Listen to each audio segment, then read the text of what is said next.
안녕하십니까 수강생 여러분. 제 11주차 2차 시 동성애에 대해서 계속 우리 설명드리도록 하겠습니다. 지난 시간에 우리 킨제이 학파의 학습이론에 대해서 공부를 했는데, 이 학습이론이라고 하는 것은 인간성과 동성애의 사회적인 면을 아주 자세하게 설명해 주고 있는 하나의 이론이죠. 자, 우리가 세상 살다 보면 여러분, 남성은 여성에 대해서 관심이 있잖아요. 또 여성은 남성에 대해서 관심이 있어요. 누구나 이성에 대한 어떤 그리움과 동경과 상상이 있죠. 크게 기대하는 거예요.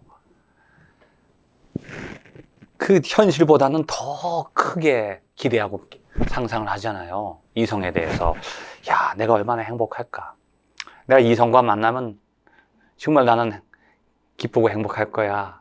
그 결혼이라는 것은 참 얼마나 아름다울까? 이성과 함께 평생을 산다는 것이 얼마나 좋을까? 뭐 그렇게 기대를 하는 거예요. 근데 막상 이성을 만나봤는데, 깜짝 놀랄 정도로 당황스러울 정도로 이성에게서 부정적인 경험을 할 때가 있어요. 그 이성이 성격이 좀 이상하다든지, 아니면 좀 과격해서 막 욕을 한다든지, 아니면 나를 무시한다든지, 나의 자존심을 건드린다든지, 상처를 줄 때가 있단 말이에요. 또 어떤 때는 반대로 동성을 만나는데, 동성, 남자면 남자, 여자면 여자 사이에서 동성 간에 생각보다 깊은 감동을 받을 때가 있어요. 친구들, 특히 친구들. 이 남자들은 친구 좋잖아요, 여자들도. 근데 그 친구라고 하는 것을 통해서 따뜻함과 감동과 어떤 깊은 어떤 임팩트를, 좋은 경험들을 할 때가 있잖아요. 그런데 그런 것들이 한두 번씩은 누구나 있겠지만 반복되고 지속되기는 쉽지 않잖아요. 항상 평생 좋은 느낌만 갖는 친구가 또 어디 있겠고, 또 이성을 만났는데 한두 번은 부정적인 느낌이 있겠지만 대부분 이성 만나면 만족하잖아요. 그런데 어떤 사람들은 이성을 만날 때마다 상처받는 사람들이 있어요. 이성을 만날 때마다. 이성을 만날 때마다 부정적 경험이 많아질 수도 있어요. 특히 여성들이 남성을 만났는데 남성에게 상처가 반복되고 지속될 수도 있잖아요. 그리고 어떤 사람은 또 동성을 통해서 친밀한 관계를 유지하다 보니까 이 동성 친구가 자기에게 세상에서 가장 깊고 귀하고 가치 있는 영향을 줄 때가 또 많이 있어요. 그런데 그것이 여러 번 반복되고 쌓이게 되면 그 느낌과 영향력이 점점 강화돼요. 그래서 어느 정도까지 쫙 강화되다 보면 그게 마지막에는 강력한 힘이 돼서 폭발할 때가 있어요.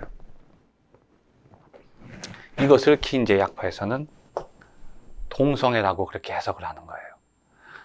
요약해서 말씀드리면, 이성을 통해서 긍정적 경험보다는 부정적 경험을 할 때가 있고, 동성을 통해서는 부정적 경험보다는 긍정적 경험을 할 때가 또 있다.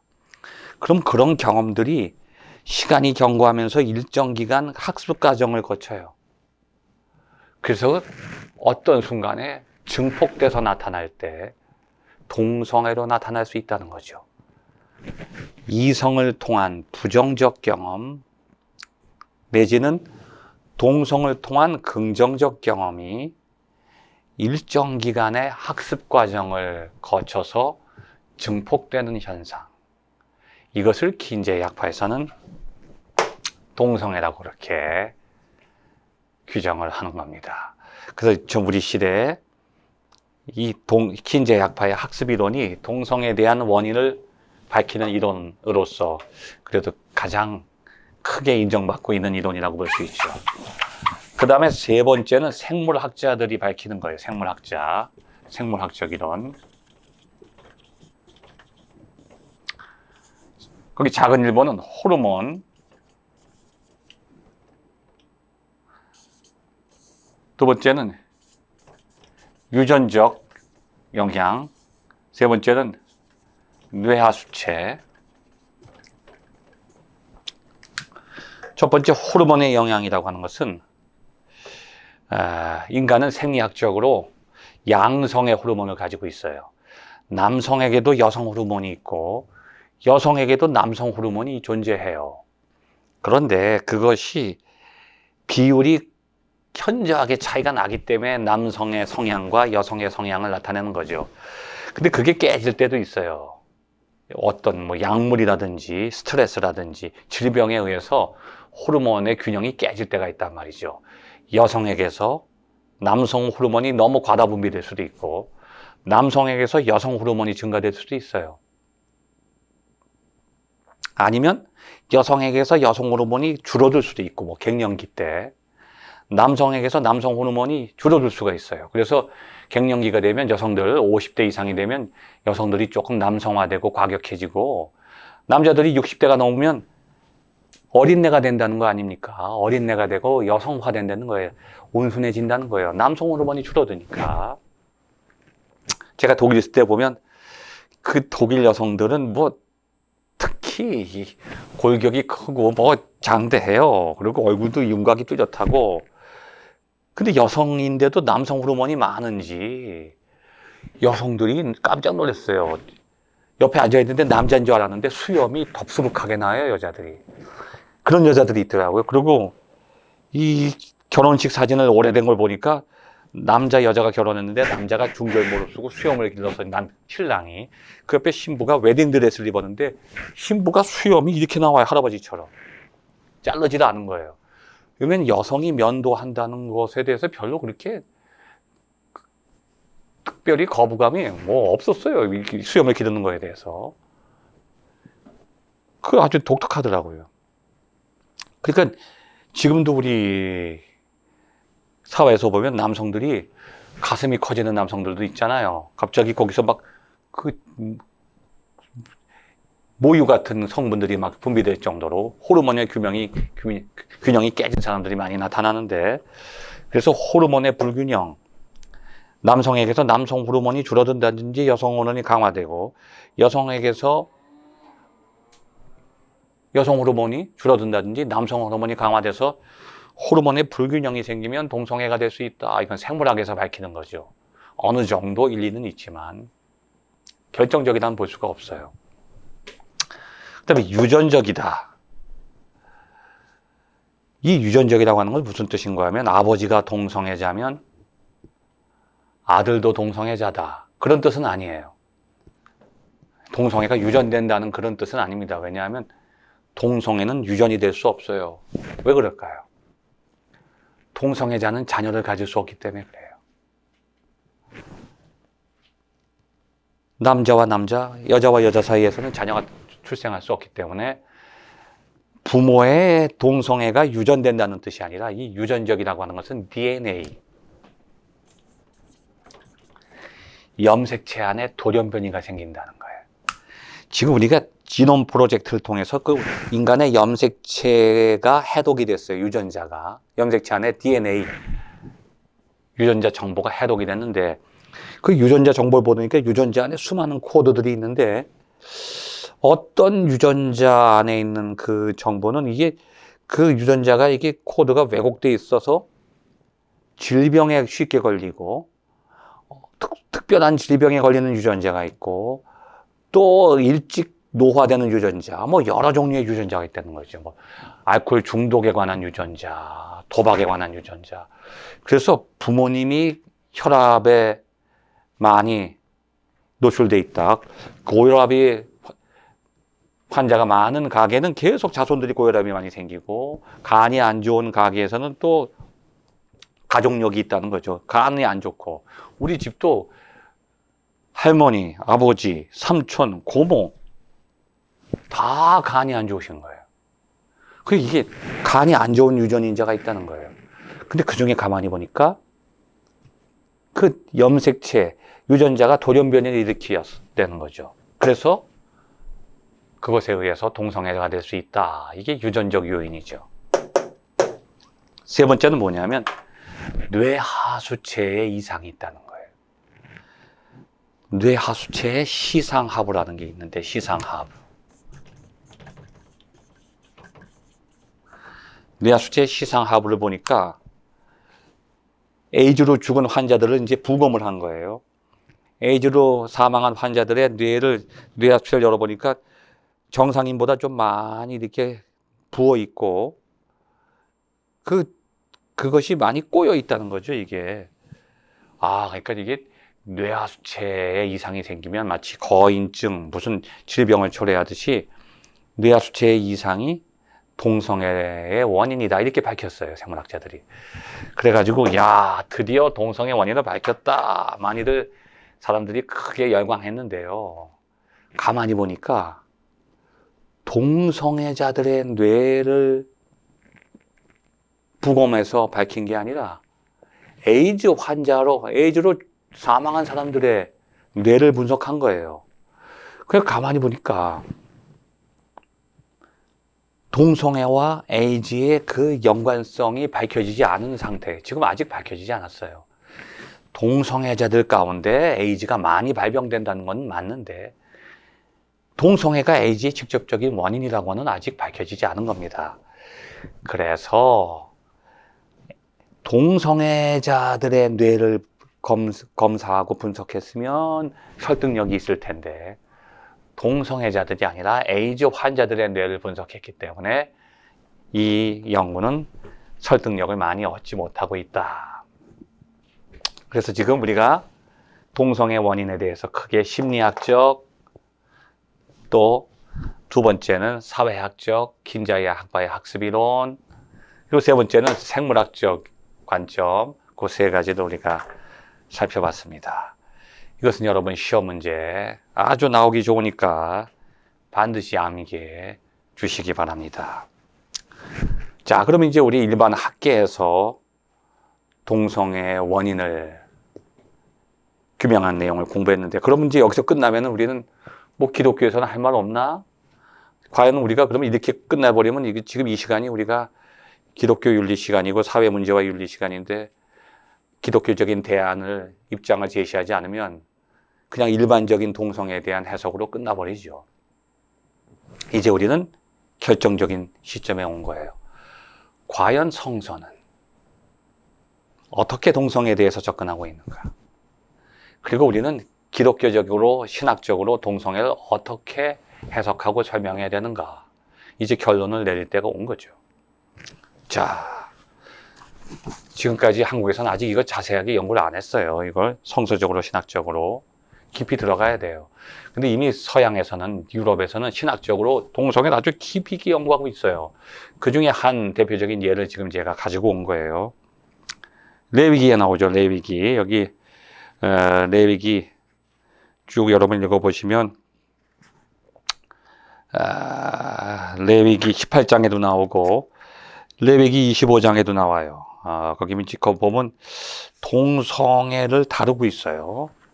동성애자는 돌로 쳐라. 자, 근데 이거 유대인들의 법인데, 또 구약성서에 나오는 율법 조항인데 과연 우리가 구약성서를 거부해야 되느냐 아니면 받아들여야 되느냐?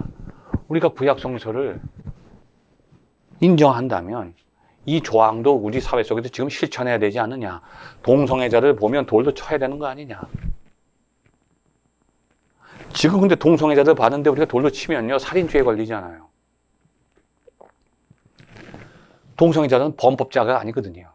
근데 우리가 돌로 칠 수는 없잖아요. 그러니까 성서를 100% 그대로 적용해야 되느냐, 아니면 이 성서의 내용을 우리가 현실적으로 어떻게 해석해야 되느냐, 그런 문제가 우리에게 남아있는 거죠. 자, 그런데 제가 이제 이 내용을 깊이 있게 풀어드리겠습니다.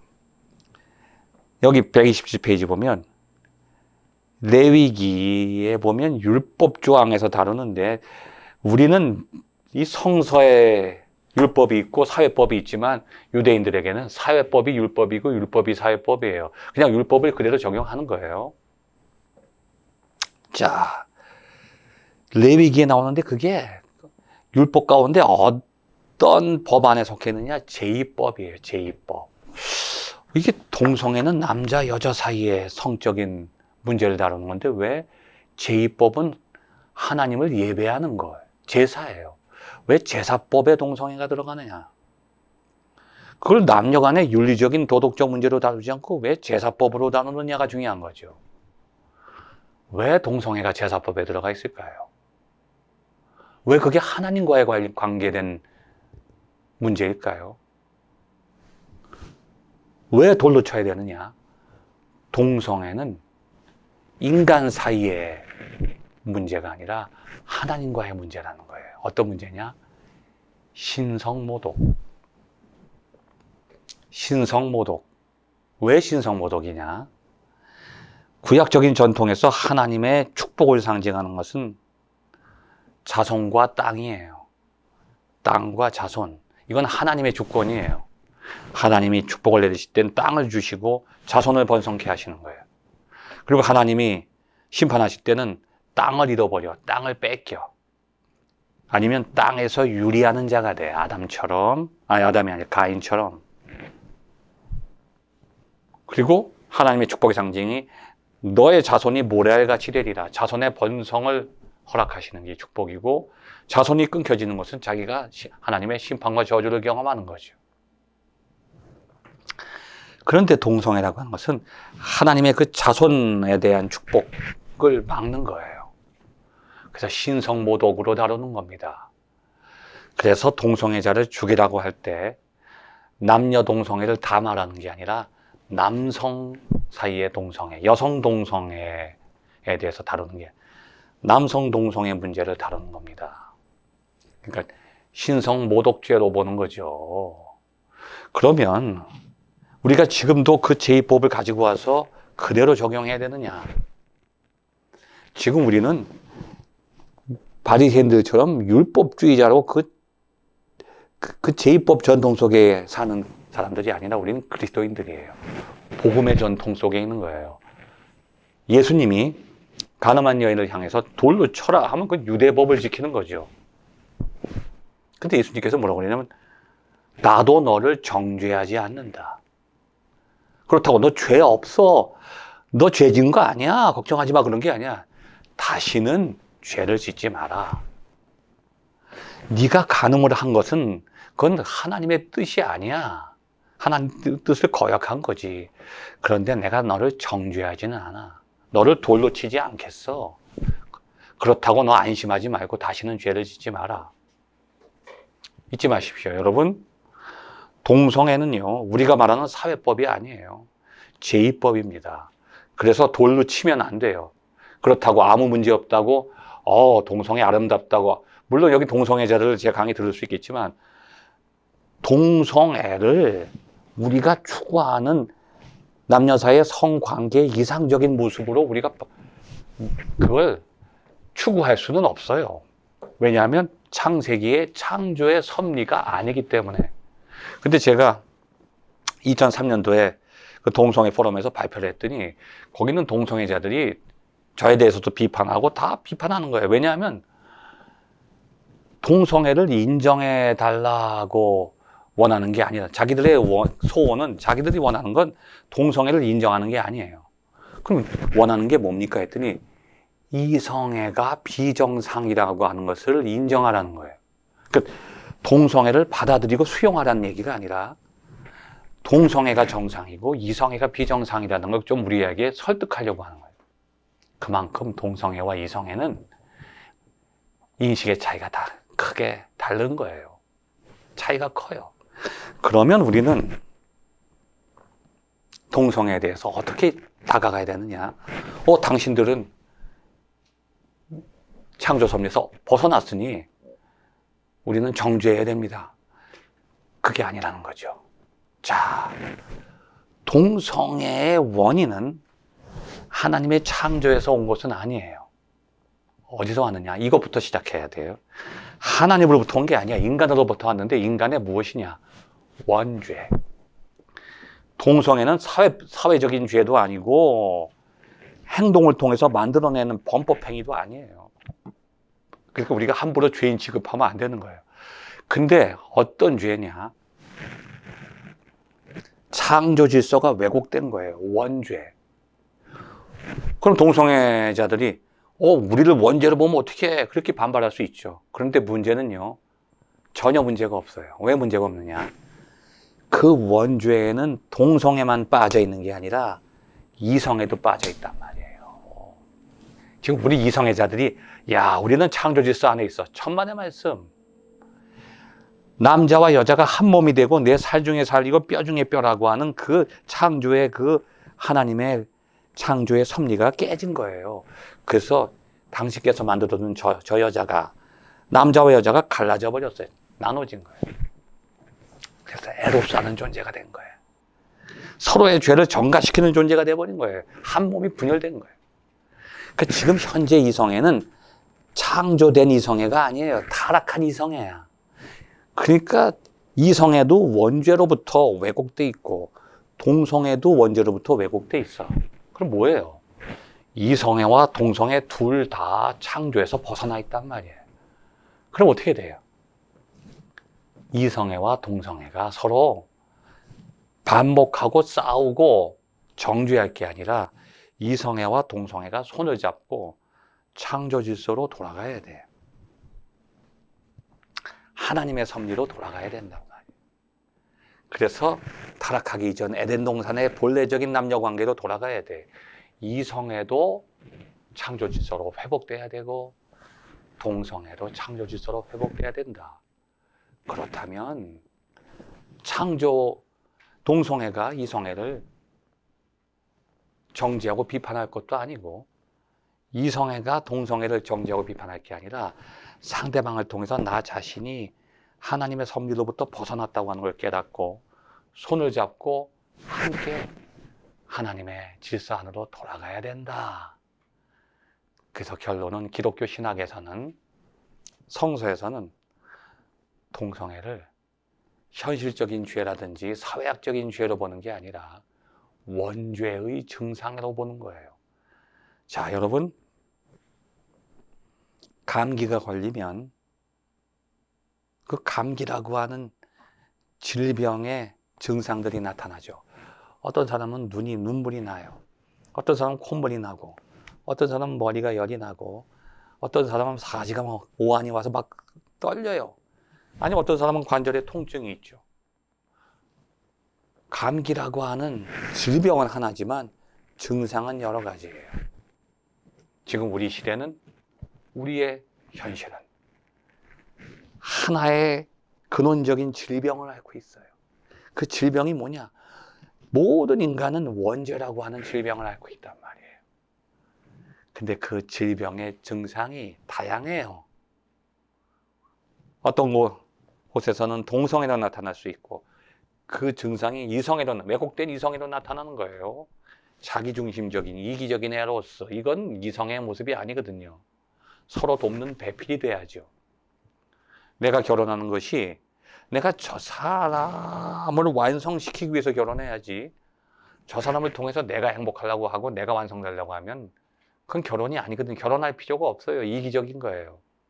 서로 도와주는 배필. 나는 저 사람을 위해서 존재하고 또 저 사람은 자기가 생각할 때 나는 또 저 사람을 위해서 존재한다, 이렇게 생각을 해야지, 상대방이 나를 위해서 존재한다고 생각하는 것은 이미 깨어진 왜곡된 이성애죠.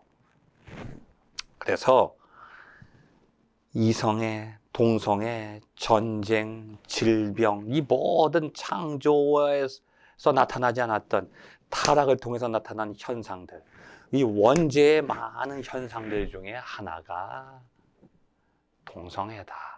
이렇게 해석하는 것이 동성애에 대한 신학적, 성서적 입장이다. 여러분이 그렇게 해석하시면 될 겁니다. 그래서 그런 내용들이 여기 쭉 나오죠. 이성애와 함께 동성애는 창조 질서로 돌아가야 된다. 그리고 이성애는 동성애를 통해서 마치 예수님께서 남의 눈에 티를 비판하지 말고 너희 눈에 들보를 보아라, 그러한 마음으로 동성애를 향해 나아가야 되는 거예요. 동성애를 통해서 창조 질서에서 벗어난 모습을 우리가 발견한다. 그러면 나는 동성애보다는 더 하나님께로부터 멀어져 있을 수 있구나 하는 자기 자신의 들보를 발견하는 그러한 기회로 삼아야 될 것입니다. 끝까지 경청해 주셔서 감사합니다.